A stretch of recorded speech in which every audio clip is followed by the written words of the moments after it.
The evacuation of HFY 4 was completed on the 14th day, and all 17,000 colonists were transported to safety, and the 112th Brigade had accomplished what many had believed impossible. The postbid cost was significant 23%. Casualties and dozens of soldiers who would never return home and families across Earth, who would receive visits from officers in dress uniforms, carrying news that would break them. Varys watched the final transport lift off from the ruined colony. And she stood among the human soldiers who remained, and she felt the weight of everything she had witnessed pressing down on her. 6 weeks later, she stood before the Coalition Military Council on the station called Harmony Prime.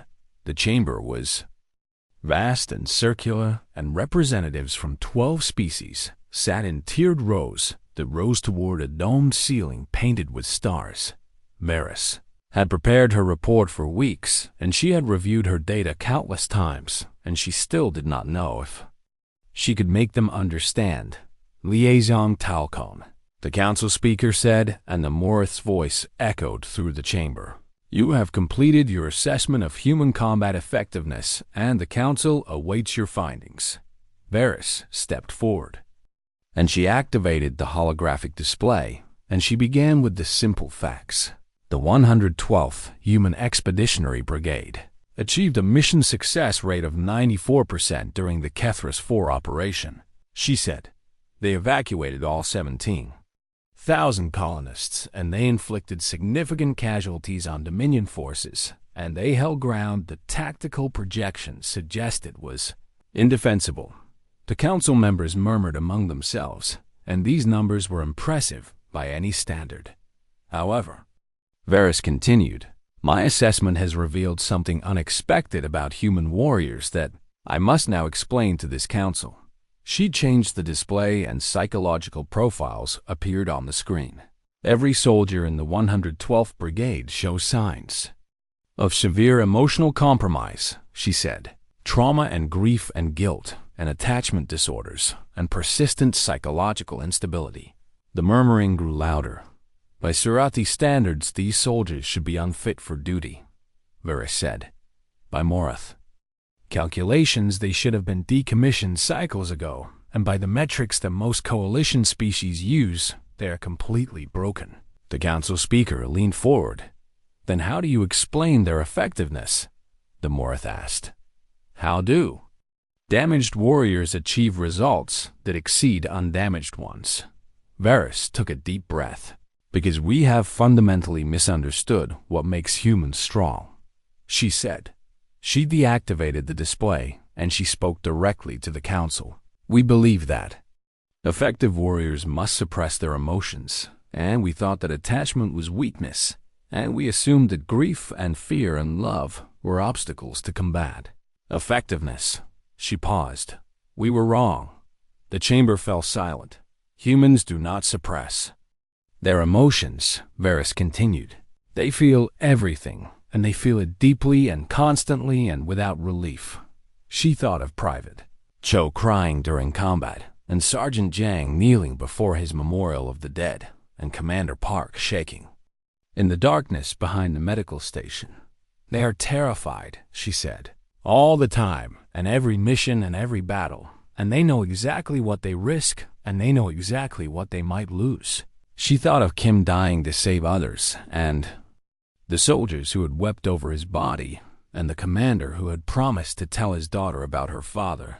They carry every death like a weight around their necks, she said. Every friend they lose, and every stranger they could not save, and every failure, and every moment of helplessness. Her voice grew stronger. And they are the most effective warriors in this galaxy, because they have mastered something that no other species has even attempted. She looked around the chamber at the representatives of 12 civilizations. They feel completely devastated and completely committed at the same time, she said. They break over and over again, and they keep fighting anyway. The council erupted in debate, and some called her findings absurd, and others demanded more evidence, and the chamber filled with voices arguing in a dozen languages. Then, A door opened at the side of the room, and guards escorted a prisoner forward. The Dominion defector was tall and thin, and his uniform was torn, and his eyes held something that looked like fear. This prisoner was captured during the Kethris operation. The council speaker said he requested to speak regarding the human forces, and the council granted permission. The defector looked around the chamber, and his gaze settled on Varys. "You want to know why we fear them," he said, and his voice was hoarse. "I will tell you." He straightened despite his chains. "We have fought many species, and we have broken them all, and we learned how to defeat every warrior the galaxy produces." He shook his head. "But humans are different, and we could not break them no matter what we did." "Explain," the speaker demanded. The defector's voice dropped. "We killed their friends in front of them, and we expected them to retreat, but they advanced instead, and they screamed and wept, and they kept coming." He trembled slightly. "We tortured their prisoners, and we expected them to negotiate, but they refused, and they attacked harder, and they accepted any cost to recover their people." His voice cracked. "We showed them that resistance was futile, and we expected them to surrender, that they laughed at us, and they made jokes, and they promised to dance on our graves." He looked directly at the council. "We did not fear them because they showed no pain," he said. "We feared them because we could see exactly how much pain they felt, and they kept coming anyway." The chamber fell silent. "That is not normal," the defector whispered. "That is not sane, and that is not something we knew how to fight." He was led away, and the council voted, and humanity was granted full military partnership status. Varys left the chamber, and she walked to the observation deck, and she looked out at the stars. 3 months later, she stood on the deck of the Steady Hand. Once again, Commander Park met her at the docking bay, and the human's face showed surprise and something that might have been pleasure. "Liaison Talcon," she said. "I did not expect to see you again. I have requested permanent assignment to the 112th, Varys said. "The coalition approved my transfer this morning." Park stared at her. "Why?" she asked simply. Varys thought about everything she had learned and everything she had witnessed and everything she now understood. "I spent my entire career believing that emotion was weakness," she said. "I trained myself to feel nothing, and I thought that made me strong." She met Park's eyes. "Your people showed me that feeling everything and choosing to protect others anyway is the greatest strength in the universe." She paused. "I want to learn how you do it." Park smiled, and it was the same sad, beautiful, terrible expression that Varys had seen on the night when they had discovered humanity's dark secret. "You do not learn at liaison," she said. "You just decide that other people matter more than your own pain, and then you live with the weight." Varys nodded. "That sounds unbearable," she said. "It is," Park confirmed. "That is the point." She extended her hand, and Varys took it. "Welcome to the 112th," Commander Park said. "Welcome to the family." Varys walked among humanity's warriors, and she felt the weight of everything they carried, and she understood at last what made them different from every other species in the galaxy. They were not fearless, and they were not unbreakable, and they were not immune to pain. They simply felt it all and stood in the fire anyway. And that was enough to change everything. Varys did not know if she could carry what they carried, and she did not know if she could be what they were, and she did not know if she had the strength to feel so much and still keep fighting, but she knew that she wanted to try, because the galaxy's greatest protectors were not those who felt nothing. They were those who felt everything and refused to let it stop them from standing between the darkness and everyone else, and maybe that was something worth learning after all. The Dominion came in force on the 7th day, and they threw everything they had at the evacuation corridors, and the battle that followed was the worst Varys had ever witnessed. She had planned to remain an observer, and she had intended to stay behind the lines and document everything with professional detachment. But war does not care about plans. The perimeter breach happened fast, and one moment She was recording from a safe position, and the next moment Dominion soldiers were everywhere. And the safe position no longer existed. "Liaison, get down."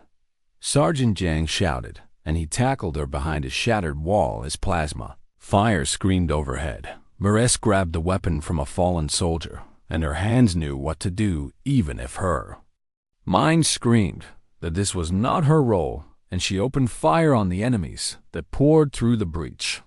The humans fought like nothing she had ever seen. They were outnumbered and outgunned, and the Dominion forces pressed in from every side, and by every calculation they should have broken and run, but they did not run.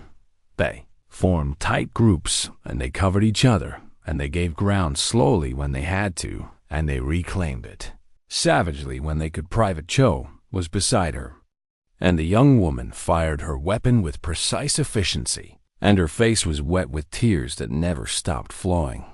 "Why are you crying?" Varese shouted over the chaos. "I always cry during combat." Cho shouted back, "It does not slow me down."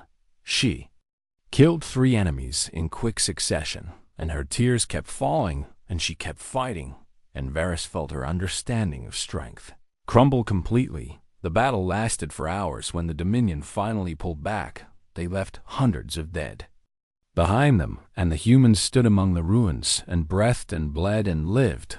But not all of them. Varese saw the body of Private Dae-Young Kim before anyone told her, and she knew immediately that the young father had not survived, and that somewhere on Earth a baby girl would grow up without ever meeting him. The soldiers who found him did not maintain professional composure, and they did not suppress their emotional responses, and they did not behave like proper warriors at all.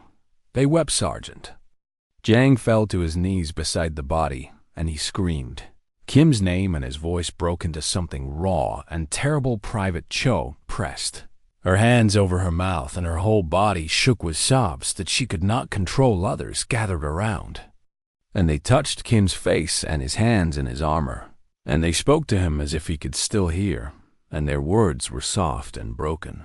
"You stupid, brave idiot," one soldier whispered. "You had a daughter waiting for you.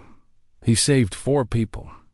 "In that last bush," another said, and his voice cracked. 4 people who are alive, because he is not." Varese stood apart, and she watched, and she felt something happening inside her chest that she did not recognize. This was wrong, and this was inefficient, and this was everything that Sarathi training had taught her to avoid.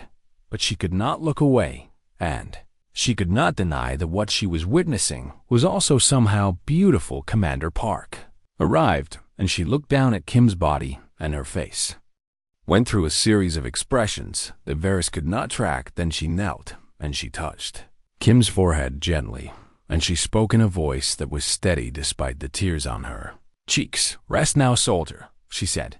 "You did your duty, and you saved your people, and you earned your peace."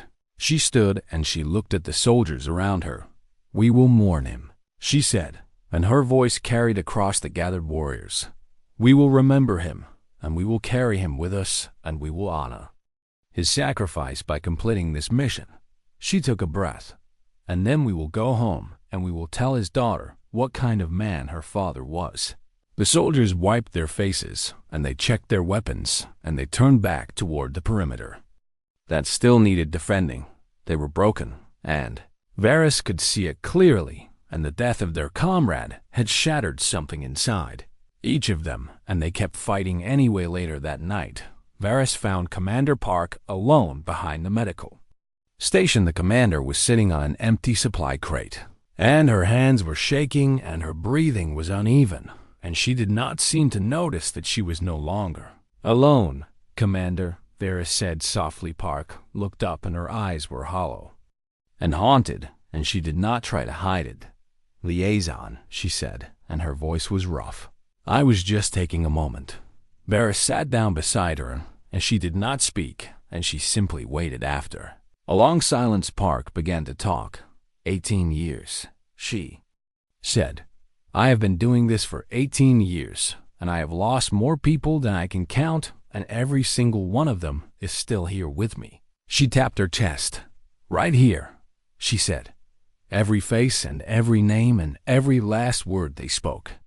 And I carry all of them everywhere I go. That sounds unbearable. Varys said, "It is." Park confirmed. Every day is heavy, and every night is long, and sometimes. I wonder how I am still standing. She looked at Varys, and her eyes burned with something fierce. But I keep standing because they would have wanted me to, and because there are still people who need protecting, and because giving up would mean that all their deaths were for nothing. Varys felt something break inside her, and it was not painful, but it was profound. "I think I finally understand," she said slowly. "Your dark secret." Park looked at her with an expression that was curious and tired. "Tell me," she said. "Other species think humans are strong because you do not feel pain." Varys said, and her voice was quiet. "They think you are brave because you are not afraid, and they think you are unbreakable because nothing can break you." She paused, and she felt the truth settling into her bones. "But that is not it at all." She continued, "You feel everything, and you are terrified, and you break over and over again every time you lose someone." She looked at Park directly. "Your dark secret is that you are completely devastated and completely committed at the same time." Park stared at her, and something shifted in the commander's expression. "Yes," she said simply.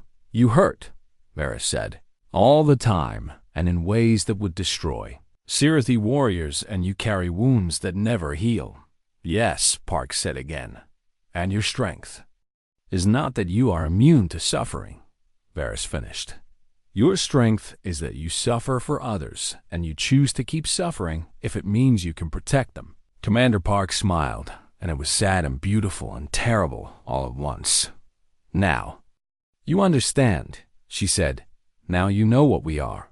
Varys sat in the darkness with the human commander, and she thought about everything she had witnessed and everything she had learned. The Sirathi believed that emotion was weakness, and they trained their warriors to feel nothing, and they produced soldiers who were efficient and cold and hollow.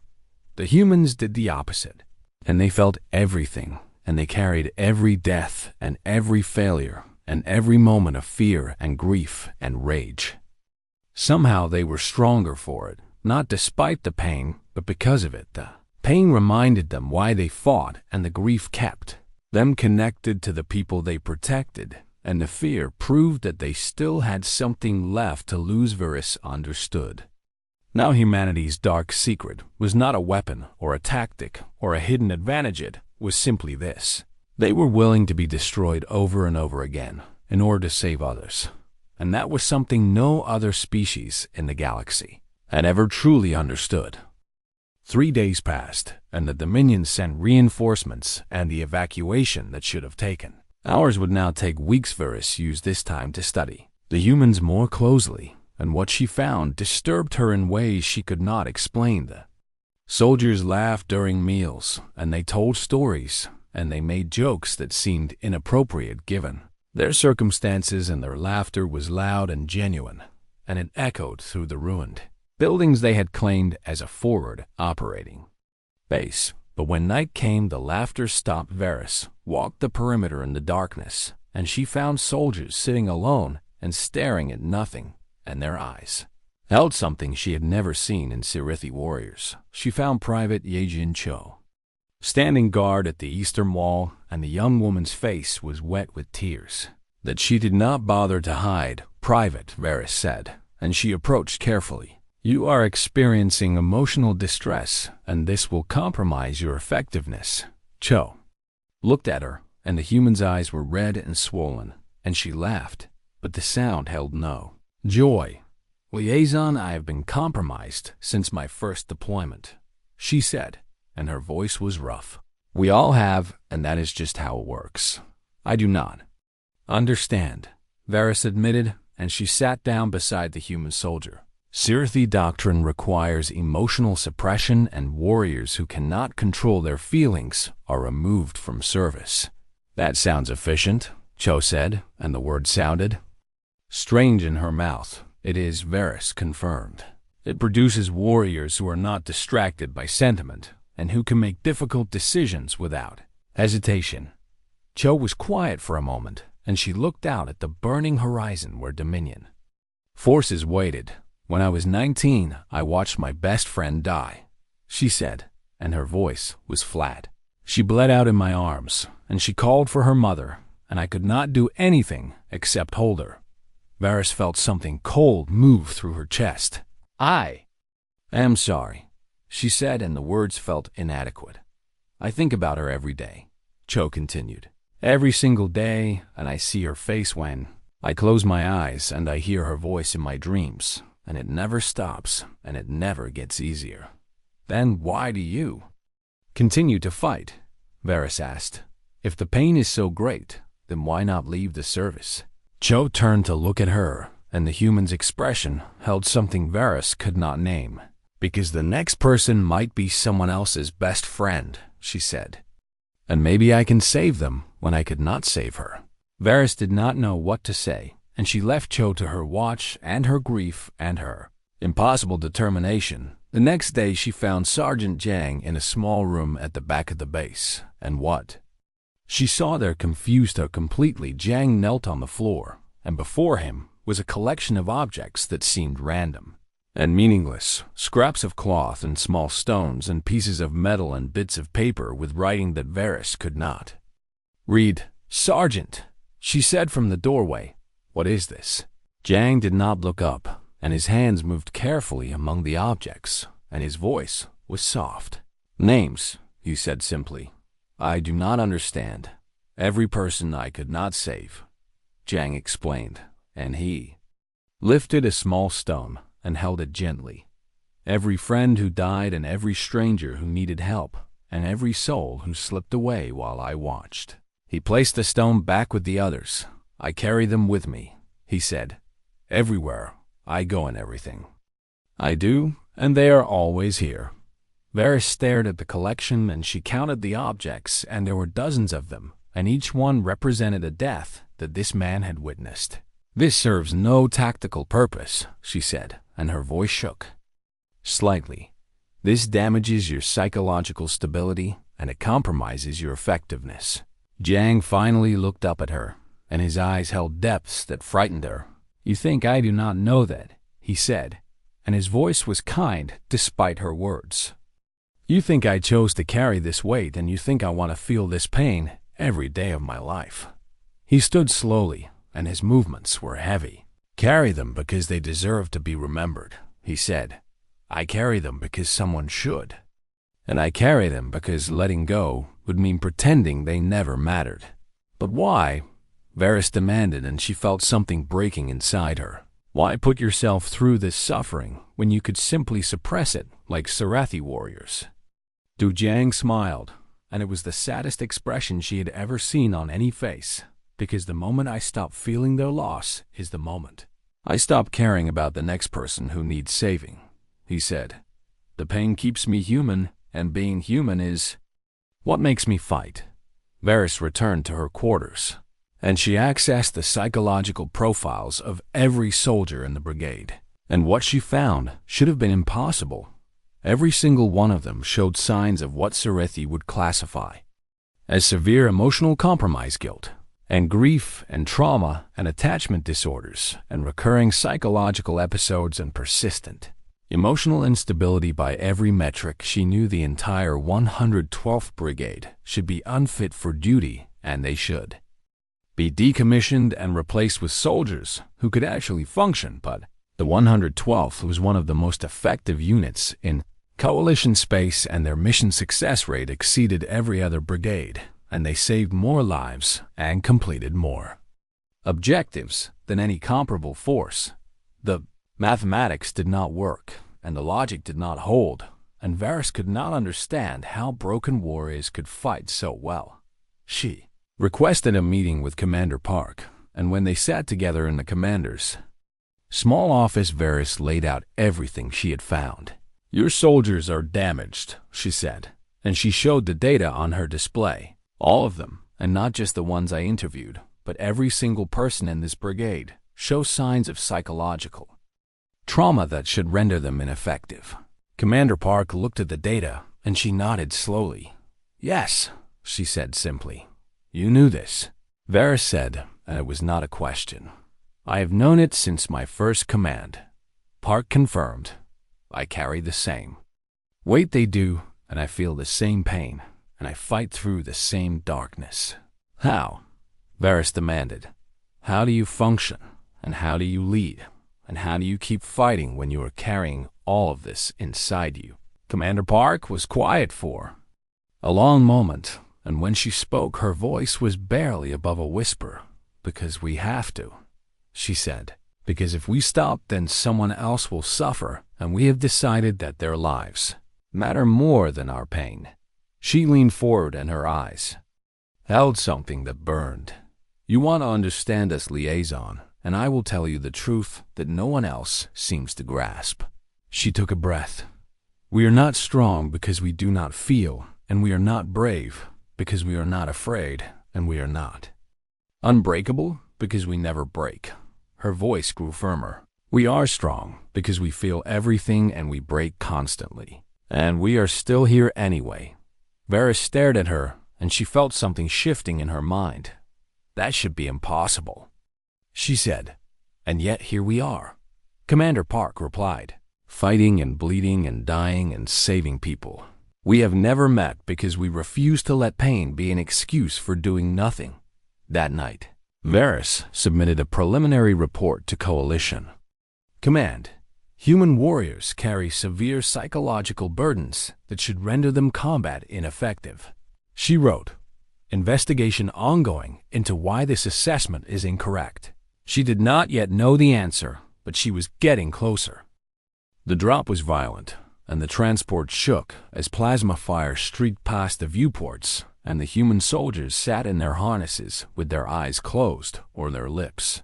Moving silently, Varys gripped her restraints, and she forced herself to breathe steadily, and she observed the warriors around her with professional detachment. Some of them were afraid, and she could see it in the tension of their shoulders, and the whiteness of their knuckles, and the rapid movement of their eyes, but none of them broke, and none of them screamed, and none of them demanded that the transport turn back. This was noteworthy, and Varys made a mental record of it. The transport hit the ground hard, and the rear doors blew open, and the soldiers moved with speed and precision that seemed impossible given their emotional state. Go, go, go! Someone shouted, and the words became a rhythm, and the rhythm became movement, and suddenly Varys was running alongside human warriors into a war zone. A Kethris 4 burned around them. The colony had been a mining settlement, and the structures were industrial and sturdy, and they had been reduced to rubble and flame by Dominion bombardment. Bodies lay in the streets, and some of them were human, and some were Sirathi, and some were species Varys did not recognize, and all of them were equally dead. The smell was terrible, and the smoke was thick, and the sounds of combat echoed from every direction. Liaison, stay close to me, Sergeant Minho Jang said, and he positioned himself beside her with his weapon ready. We will get you through this. Varys wanted to tell him that she did not require protection, and that his concern was misplaced, and that she was an observer, not a participant. The words would not come, and instead, she simply nodded and followed the 112th, pushed through the ruined streets in coordinated groups, and they moved with efficiency that surprised Varys, and they communicated through hand signals and short bursts of speech. Contact left, a soldier called out, suppressing. Another responded. Moving, a third announced. Dominion forces were well-armed and well-positioned, and they fought with the fanatical dedication that made them feared across the galaxy. But the humans did not stop, and they did not slow, and they pushed forward through fire and death with a determination that defied logical explanation. Varys saw a soldier fall, and she saw his squad mates react, and what happened next changed something inside her. The fallen soldier was Corporal Dae-Young Kim, and he was the young father who had shown pictures of his daughter, and he had taken a plasma bolt to his chest while pushing another soldier out of the line of fire. Sirathi doctrine was clear in such situations. A wounded soldier who could not move themselves was a liability, and resources spent on rescue were resources not spent on the objective, and the mathematics of war demanded difficult choices. The humans did not seem to understand this mathematics. "Kim is down," someone shouted, and the words carried pain that served no tactical purpose. 3 soldiers immediately broke from cover, and they ran toward their fallen comrade, and they exposed themselves to enemy fire without hesitation. Covering fire, Sergeant Jang roared, and every human in the area opened up on the Dominion positions. The noise was deafening, and the chaos was absolute, and Varys watched as the 3 soldiers reached Kim and lifted him between them and carried him back to safety, while their companions kept the enemy suppressed. The medic worked frantically, and her hands moved with practiced speed, and her voice remained calm even as her eyes showed terror. "He is alive," she announced finally, critical but stable, "and we need evac now."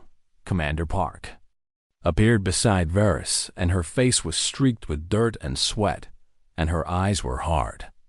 "Get Kim to the extraction point," she ordered. "Sergeant Jang, take your squad and secure the route." "Understood, Commander," Jang replied, and he gathered his people and they moved out with Kim suspended between them. Varys watched them go, and she felt something she could not name. "Commander," she said, and her voice sounded strange to her own ears, "you just committed 4 soldiers to save one who can no longer fight, and you risked their lives for a wounded man who may not survive anyway." "Commander." Park looked at her, and the human's expression was unreadable. "Yes," she said simply. "This is tactically inefficient." Varys pressed, and she needed to understand. "Your doctrine should prioritize the objective over individual casualties, and your mathematics should recognize that 4 lives are worth more than 1. Commander Park was quiet for a moment, and the battle raged around them, and soldiers fought and died in the burning streets. "Let me ask you something, liaison," she said finally. "If those soldiers had left Kim behind, and if they had followed your efficient doctrine, and if they had prioritized the objective over their brother, what do you think would have happened to them?" Varys considered the question. "They would have continued the mission," she said.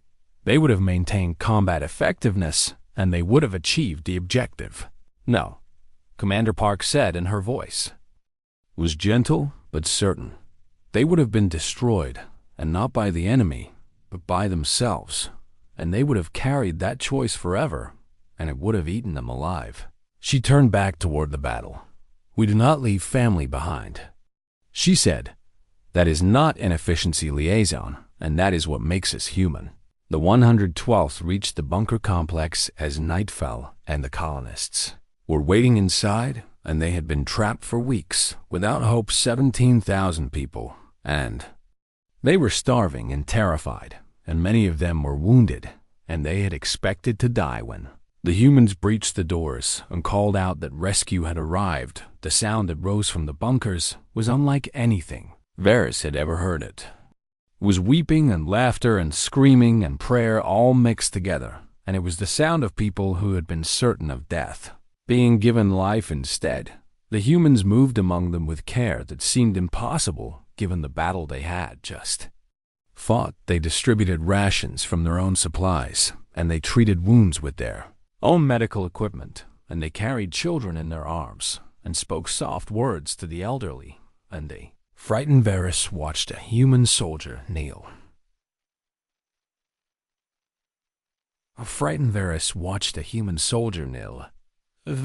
Beside a Sarati child who was crying, and the soldier did not speak the child's language, but he made gentle sounds, and he offered a piece of food, and eventually the child stopped crying and took his hand. This soldier had been killing enemies an hour ago, and now he was comforting an alien child as if nothing else in the universe mattered.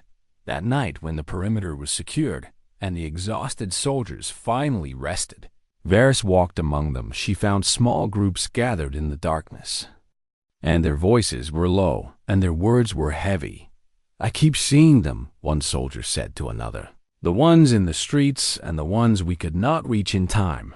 "I know," her companion replied. Me too, and I do not think that ever stops. How do you keep going? The first soldier asked. Because tomorrow there will be more people who need us, the other said. And I would rather carry this weight than let someone else die, because I could not. Varys stood in the shadows, and she listened. And she felt the foundations of everything she believed beginning to crack. These soldiers were broken, and she could see it clearly, and they carried wounds that went far deeper than flesh and bone. But they kept fighting anyway. She did not understand. How she did not understand why, but she knew with sudden certainty that she needed to find out. Varys Talcon had spent 40 cycles studying war, and she believed she understood every species that waged it.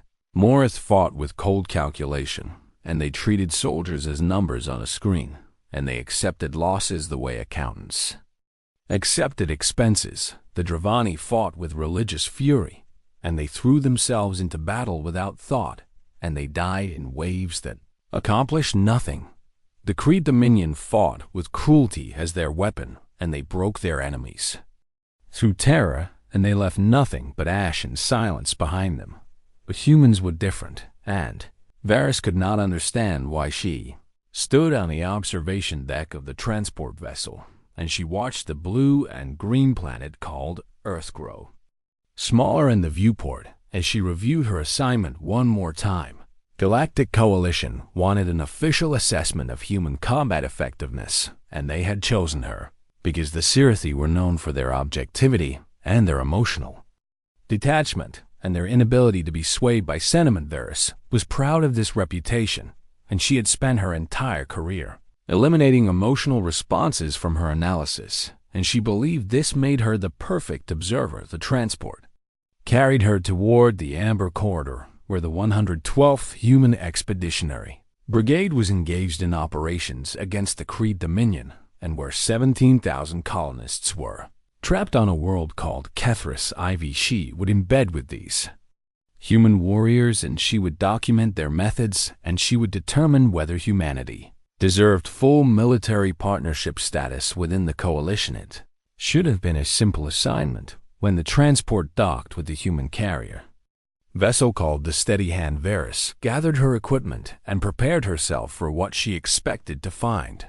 The reports described humans as effective but reckless, and brave but simple and strong, but emotionally compromised. She expected chaos and disorder, and she expected to find warriors who fought through instinct rather than strategy. What she found instead confused her from the first moment. Commander Unipark met her at the docking bay, and the human female smiled warmly and extended her hand. In the gesture, Varys had learned was a greeting. Welcome aboard Liaison Talcon, the commander said, and her voice carried genuine warmth that served no tactical purpose. We are honored to have you with us. Varys accepted the handshake and noted the firm grip and the direct eye contact and the subtle lines around the commander's eyes that suggested fatigue. I am here to observe and document, Varys replied, and she kept her tone neutral and professional. I will require access to your operations and your personnel and your tactical planning. You will have everything you need, Commander Park said, and she gestured for Varys to follow. Let me show you to your quarters, and then I will introduce you to the brigade. As they walked through the corridors of the Steady Hand, Varys observed everything with careful attention. Human soldiers moved past them, and they nodded at their commander, and some of them smiled, and others called out greetings that seemed informal and inappropriate for a military vessel. She saw soldiers gathered in small groups, and they were laughing about something, and their voices carried through the corridor with an ease that seemed wrong. She saw a young male soldier showing images on a small device to his companions, and the images appeared to be of children, and the soldiers made sounds of approval and admiration. Your crew displays significant emotional behavior, Varys observed, and she made a note in her recorder.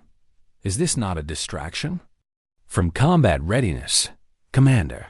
Park glanced at her, and something flickered across the human's face that Varys could not identify. Those soldiers are showing pictures of their families, the commander said, and her voice remained calm. Private Day Young. Kim just became a father 3 months ago, and he has not yet met his daughter in person. Varys considered this information and found it troubling. Attachment to offspring creates vulnerability, she said, and this was a fundamental principle of Sarathi. Military doctrine. A warrior who fears loss cannot fight effectively. Commander Park was quiet for a moment, and then she spoke in a voice that was soft but carried weight. Among my people, a warrior who has nothing to lose is the most dangerous. Kind, she said, but a warrior who has everything to lose and fights anyway is something else entirely. Varys did not understand this statement, and she filed it away for later analysis. Her quarters were small, but adequate, and she spent several hours reviewing the brigade's records and their mission history and their casualty reports. The numbers were impressive, and the 112th had achieved success rates that exceeded coalition averages, and they had completed missions that other units had deemed impossible, but the casualty rates troubled her. Human units consistently accepted higher losses than Sarathi doctrine would permit, and they engaged in rescue operations that endangered more soldiers than they saved, and they refused to abandon wounded personnel even when tactical logic demanded withdrawal. This was inefficient and illogical, and Varys could not understand how such behavior produced positive results. That evening she observed the soldiers preparing for deployment to Kethris IV. They gathered in the staging area, and they checked their weapons and their armor, and they performed the technical preparations that any professional military would require, but they also did other things that served no tactical purpose. They spoke to each other in low voices, and they gripped each other's shoulders, and they exchanged words that seemed to carry meaning beyond their simple content. "Watch your back down there," one soldier said to another. "Come home safe," a female soldier said to the male beside her. "I have got you," a large soldier said to a smaller one who seemed nervous. Same as always. Varys recorded all of this, and she labeled it as emotional contamination, and she wondered how these warriors maintained any effectiveness. At all, Commander Park gathered her officers for a final briefing, and Varys observed from the corner of the room. Tactical situation was grim, and the Dominion had established a siege perimeter around the colony, and they were slowly tightening their grip, and the colonists would not survive another month without intervention. The plan was aggressive, and it required speed and precision, and it accepted significant risk. Questions. Commander Park asked when the briefing concluded. "What are our acceptable losses, Commander?" a young officer asked, and his voice was steady, but his hands were not. Commander Park looked at him, and her expression shifted into something hard and soft at the same time. "There are no acceptable losses, Lieutenant," she said, and her voice filled the room. "Every soldier in this brigade matters, and I want every single one of them coming home." Varys felt a strange sensation that she did not recognize. This was impossible, and the commander was making a promise she could not keep, and she was setting expectations that would only lead to disappointment. "That is not tactically realistic," Varys said, and every human in the room turned to look at her. "Casualty projections indicate losses between 15 and 30% for an operation of this nature." Commander Park met her gaze and held it. "I know the projections, liaison," she said quietly. "I also know my people, and I know what we fight for, and I know that I will do everything in my power to bring them home." She turned back to her officers. "Dismissed," she said. "Get some rest, and I will see you on the ground." The officers filed out, and Varys remained, and she watched Commander Park stand alone at the tactical display with her shoulders carrying a weight that seemed heavier than her rank should require. In that moment, Varys began her report in her mind. She would write about emotional contamination and tactical inefficiency and the strange behaviors that seemed to define human warriors. She did not yet understand that she had already begun to witness something that would change everything she believed about strength and courage and the nature of war itself. The Transport descended toward the burning world below, and Varys watched the humans prepare to fight and die for people they had never met. She did not understand them yet, but she would.